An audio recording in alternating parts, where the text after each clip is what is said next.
À la une de l'actualité de ce samedi, c'est parti pour la 17e édition du Salon international de l'artisanat de Ouagadougou. L'ouverture officielle a été donnée par le président du Faso, le capitaine Ibrahim Traoré.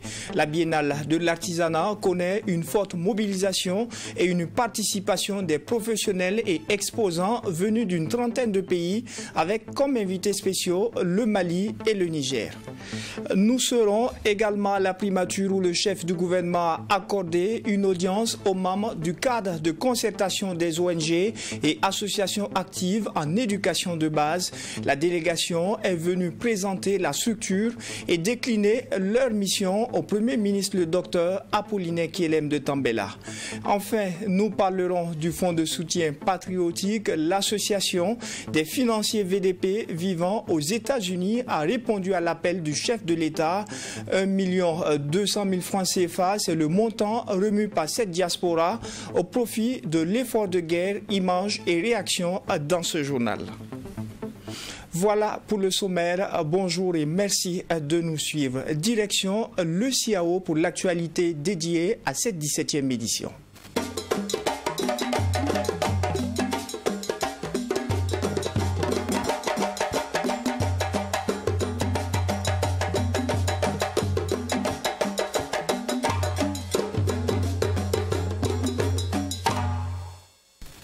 C'est donc parti pour la 17e édition du CIAO dont le top départ a été donné par le président du Faso, le capitaine Ibrahim Traoré. Artisans et professionnels venus d'une trentaine de pays se sont réunis pour donner de la valeur aux créativités africaines. Discours de bienvenue, hymne du CIAO et chorégraphie du ballet national avec un hommage aux forces combattantes engagées dans la lutte contre le terrorisme ont marqué la cérémonie d'ouverture. Avec cette chorégraphie minutieusement présentée, appuyée par cet hymne, c'est la beauté de l'art africain qui s'exprime dans la capitale Ouagadougou. Cette 17e édition du CIAO est le fruit de la résilience du pays des hommes intègres.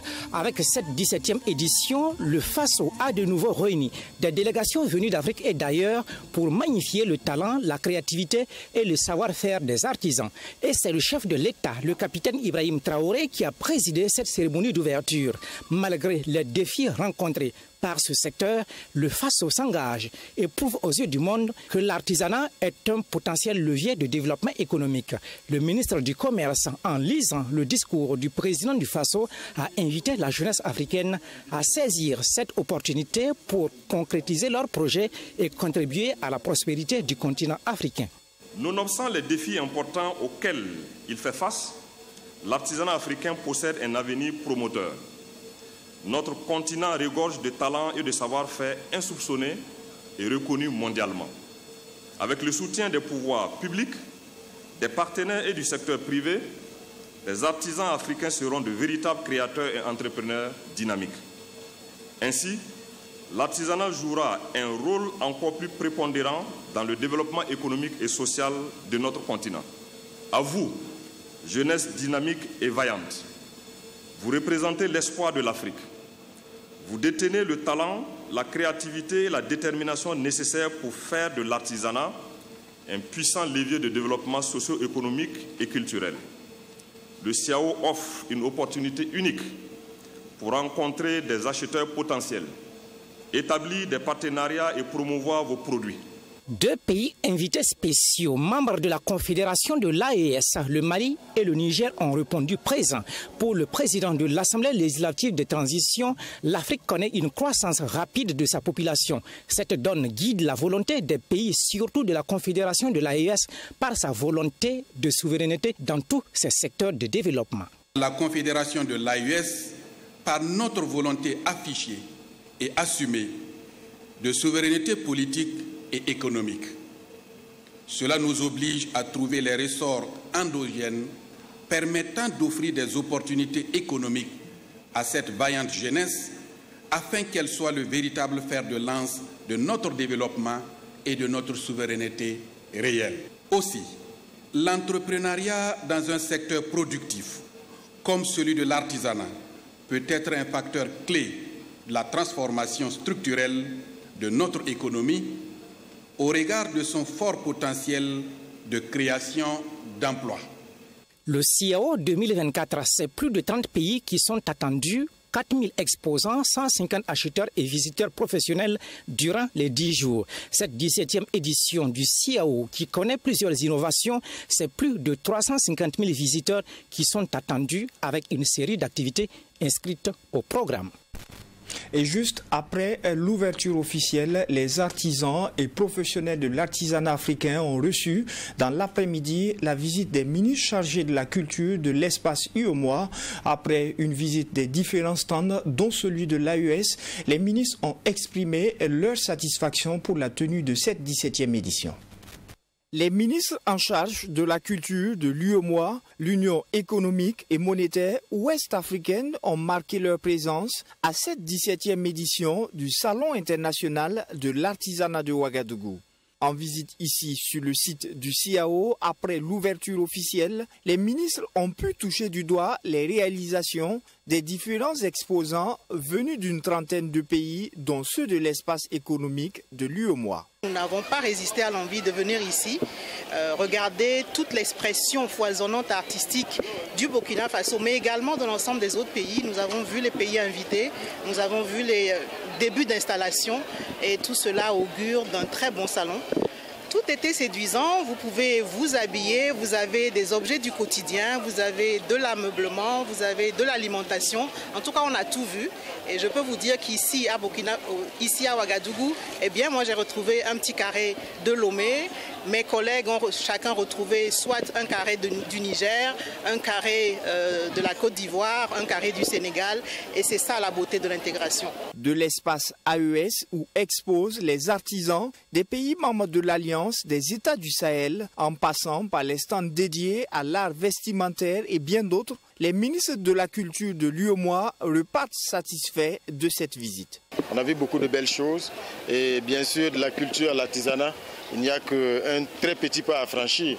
Et donc nous sommes convaincus à la lumière de ce que nous avons vu ici, du potentiel immense des créateurs de l'ensemble de l'espace UEMOA. Parce qu'il faut le dire, je pense qu'on a vu des stands ici de tous les pays, Côte d'Ivoire, Mali, Burkina, Niger, Togo, Sénégal, Bénin. Et donc c'est pour dire véritablement que c'est le savoir-faire de l'Afrique de l'Ouest qui s'exprime ici à l'espace du CIAO. Que la fête soit belle comme c'est le premier jour et on souhaite que tout se passe bien. Notons que 10 jours durant la 17e édition du Salon international de l'artisanat de Ouagadougou connaîtra la participation de près de 4000 exposants et environ 350 000 visiteurs. L'espace AES, c'est la destination à ne pas manquer à cette 17e édition du Salon international de l'artisanat de Ouagadougou. Dans cet espace, les pays invités d'honneur que sont le Mali et le Niger sont bien représentés à travers une forte délégation. Après avoir participé à la cérémonie d'ouverture, des centaines d'artisans et professionnels des pays de l'AES expriment leur satisfaction pour ce premier jour et félicitent du même coup le Comité national d'organisation. Ambiance à l'espace AES avec Yacine Sawadgo. Le Salon international de l'artisanat de Ouagadougou, c'est aussi l'espace réservé à l'AES, l'Alliance des États du Sahel. Un village qui regroupe le Mali, le Niger et bien sûr le Burkina Faso.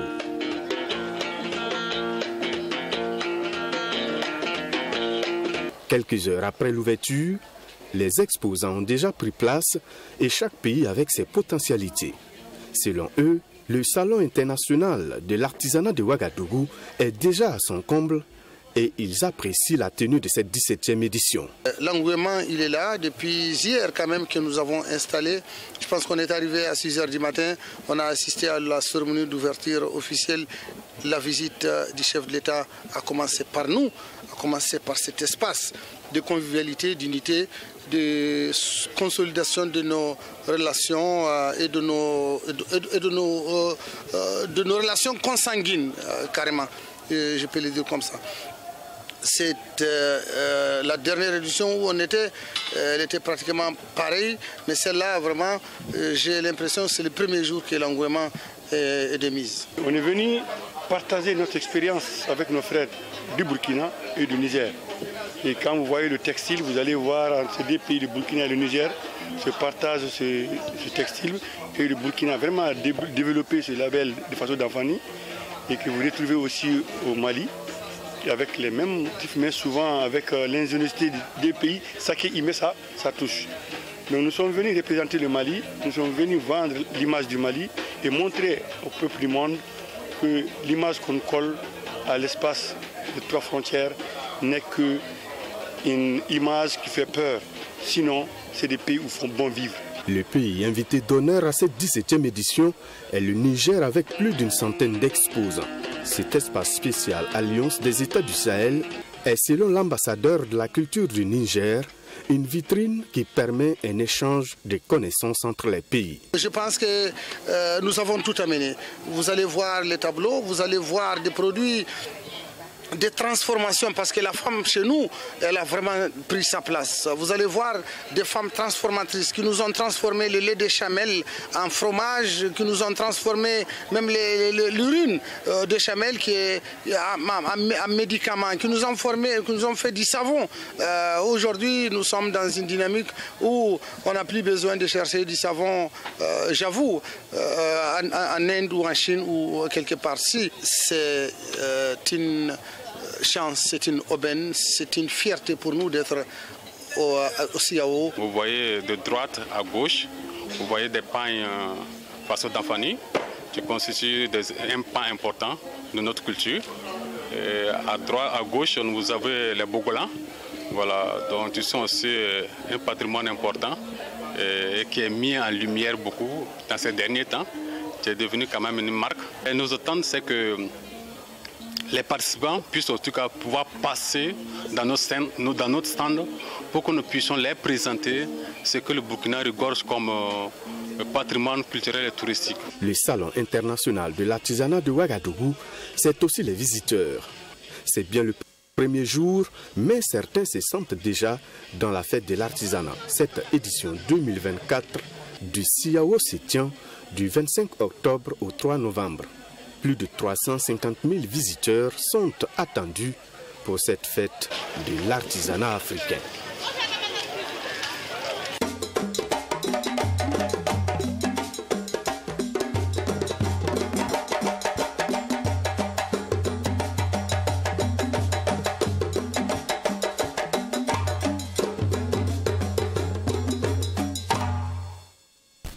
Et dans la suite de ce journal, on se rend à la primature où le chef du gouvernement, le docteur Apollinaire Kielem de Tambela, a accordé une audience aux membres du cadre de concertation des ONG et associations actives en éducation de base. Ces acteurs de l'éducation sont venus présenter au chef du gouvernement leur structure et aussi décliner leur mission au titre desquelles l'organisation de la Semaine nationale de l'éducation qui se tient dans la dernière semaine du mois d'octobre.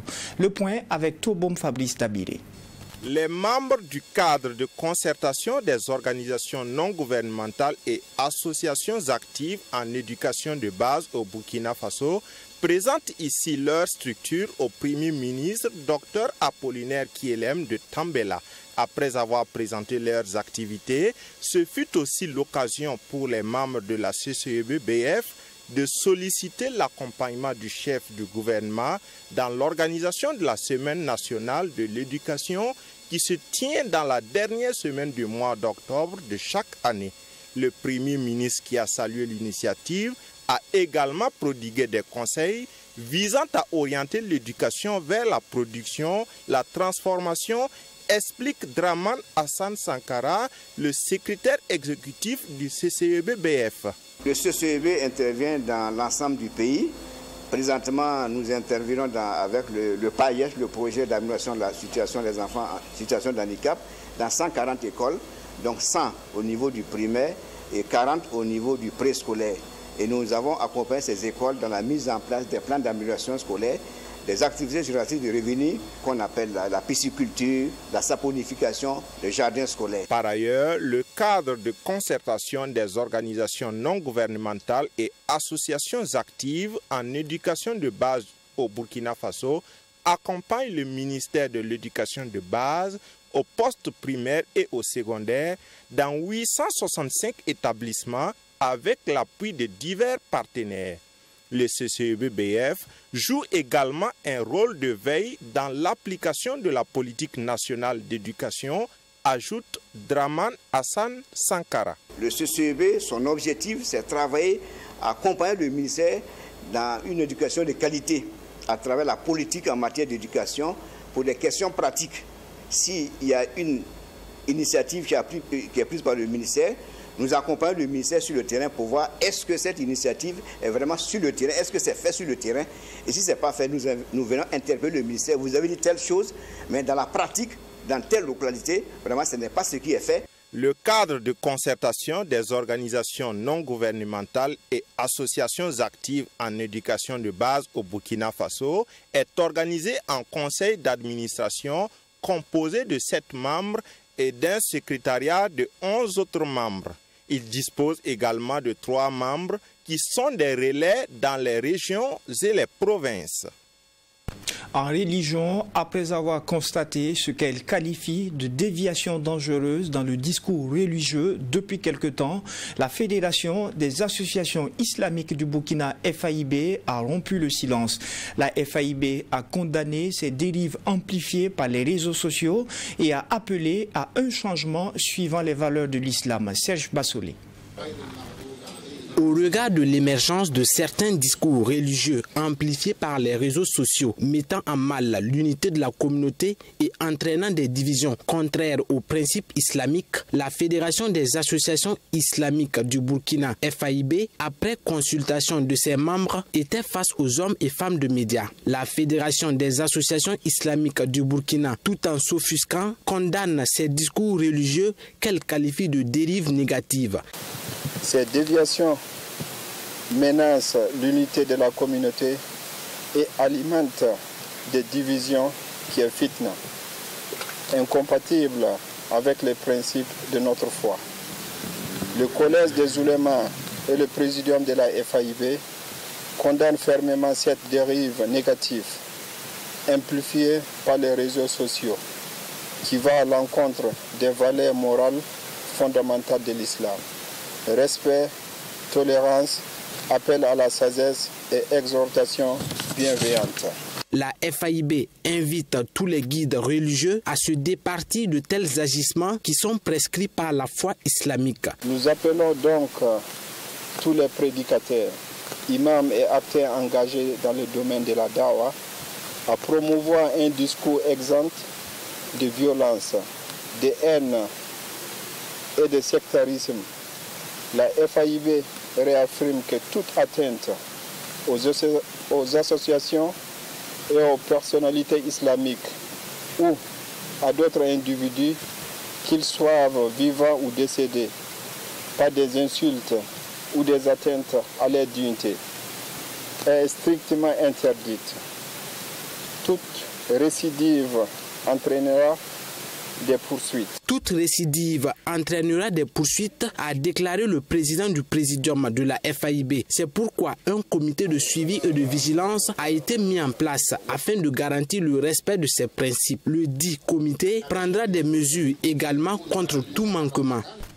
L'organisation Solidar Suisse célèbre ses 50 ans d'existence. Cet anniversaire sera célébré avec une nouvelle identité visuelle. Il s'agit d'un nouveau logo qui se décline dans un fond blanc frappé d'un point d'exclamation. Concrètement, ce point d'exclamation représente l'affirmation de l'ONG Solidar Suisse à lutter efficacement contre les inégalités. Sanata Seri. Solidar Suisse a une nouvelle identité visuelle. Effective depuis le 9 septembre dernier, cette nouvelle identité visuelle a été officiellement présentée aux hommes des médias ce 25 octobre. À travers ce design moderne et dynamique, l'ONG Solidar Suisse entend ainsi augmenter la visibilité de son engagement en faveur de la justice sociale. Dans ce nouveau logo présenté aux journalistes, nous avons ce point d'exclamation qui, selon le représentant pays de l'ONG, marque l'engagement de Solidaires Suisse à lutter contre les inégalités extrêmes dans le monde à travers le renforcement de ses actions contre les inégalités dans ces domaines d'intervention prioritaires. De plus en plus, on a un nombre impressionnant de personnes qui deviennent riches et un nombre important de personnes qui deviennent pauvres. Donc nous pensons qu'à travers nos programmes, on doit mettre l'accent sur ceux qui ont le plus besoin. Et quand on prend le Burkina, vous savez qu'il y a des cibles qui sont très vulnérables. Je veux parler notamment des femmes, des jeunes, des personnes déplacées internes, des personnes vivant avec un handicap. Ces personnes ont plus besoin de notre accompagnement. Donc, dans les prochains programmes, nous allons mettre l'accent sur ces cibles, voir comment nos programmes peuvent être adaptés aux besoins de ces personnes pour les aider à trouver un réconfort à travers nos programmes. Cette conférence de presse de présentation officielle de la nouvelle identité visuelle des Solidaires Suisses était également l'occasion de présenter l'organisation, sa vision, ainsi que ses domaines d'intervention. Solidaires Suisse intervient au Burkina Faso depuis 1974. Selon le représentant pays de la dite ONG, plusieurs activités ont été menées au cours de ces 50 années d'existence. Dans le domaine de l'éducation, nous avons beaucoup contribué au développement de la qualité de l'éducation à travers des innovations éducatives intégrant les langues nationales. Donc plusieurs innovations ont été développées par Solidaires Suisse avec ses partenaires au niveau du Burkina. Il y a également la promotion de la gouvernance locale. Nous avons beaucoup travaillé avec nos partenaires pour favoriser la démocratie, mais également améliorer la qualité des services sociaux de base. Nous avons travaillé dans le domaine de l'agriculture, de la formation professionnelle des jeunes et des femmes, mais également dans le domaine de la paix et de la cohésion sociale. Tous ces programmes ont été développés par nos partenaires que nous profitons les saluer, les partenaires étatiques, les organisations de la société civile, mais également des collectivités territoriales. Solidaires Suisse intervient dans 12 régions du Burkina Faso à travers des projets découlant de 2 sous-programmes qui sont le programme Économie et Travail et le programme Démocratie, Société civile et aide humanitaire. Ces domaines d'intervention sont entre autres l'éducation, la gouvernance locale, la sécurité alimentaire et l'entrepreneuriat des jeunes et des femmes. Le lancement officiel de cette nouvelle identité visuelle, faut-il le rappeler, s'inscrit dans le cadre de la commémoration du 50aire des Solidaires Suisses au Burkina Faso. Lutte contre le terrorisme au Burkina, l'association des financiers VDP vivant aux États-Unis a décidé d'apporter sa part contributive. Il s'agit d'un chèque d'1 200 000 francs CFA qui a été remis au ministre en charge des Affaires étrangères. C'est en présence de Dorothée Bambara. C'est un chèque d'un montant de plus d'1 million de francs CFA que l'association des VDP financiers internationaux vivant aux États-Unis ont remis au ministre chargé de la diaspora. C'est en guise de soutien à l'effort de paix. Ils sont convaincus que le Burkina Faso ne saurait sortir de cette situation sécuritaire sans l'engagement de tous. C'est d'ailleurs une réponse à l'appel du chef de l'État à la mobilisation générale pour cette lutte contre les forces du mal. À en croire Issouf Koulibaly, représentant des donateurs, ce geste de solidarité traduit leur engagement à apporter leur contribution à la reconquête du territoire national. Vu la distance qui les sépare de leur mère patrie, ils ne peuvent pas participer physiquement à cette situation. Donc ils ont décidé de participer financièrement. Donc ce don de ce soir constitue une première intervention de leur part pour montrer que les gens se mobilisent à l'international également pour la cause de la patrie, et montrer en fait aux autres Burkinabés vivant dans les autres pays que c'est possible en fait de contribuer en étant loin du Burkina Faso. Donc, Le ministre chargé de la diplomatie, Karamoko Jean-Marie Traoré, a traduit sa reconnaissance à l'ensemble des donateurs pour ce acte patriotique. L'assurance est donnée quant à la bonne gestion de ces ressources. Je voudrais saluer cette démarche et vous inviter à transmettre à ceux qui vous ont mandaté de faire ce déplacement pour les rassurer que leur geste est apprécié à sa juste valeur et que grâce au soutien de tous et à tous ces volontaires pour la défense de la patrie qui sont avec nous au pays, qui sont hors du pays. Grâce à la somme de toutes ces actions, le pays se remet chaque jour sur ses pieds. Selon le ministre des Affaires étrangères, les différentes contributions ont permis le retour de plusieurs déplacés internes dans leurs différentes localités, ainsi que le renforcement des capacités opérationnelles des forces combattantes engagées sur les théâtres des opérations. Karamoko Jean-Marie Traoré invite donc les autres Burkinabés de la diaspora à emboîter le pas. On s'arrête ici pour ce rendez-vous de l'actualité de la mi-journée. Merci à vous qui l'avez honoré. Excellent après-midi.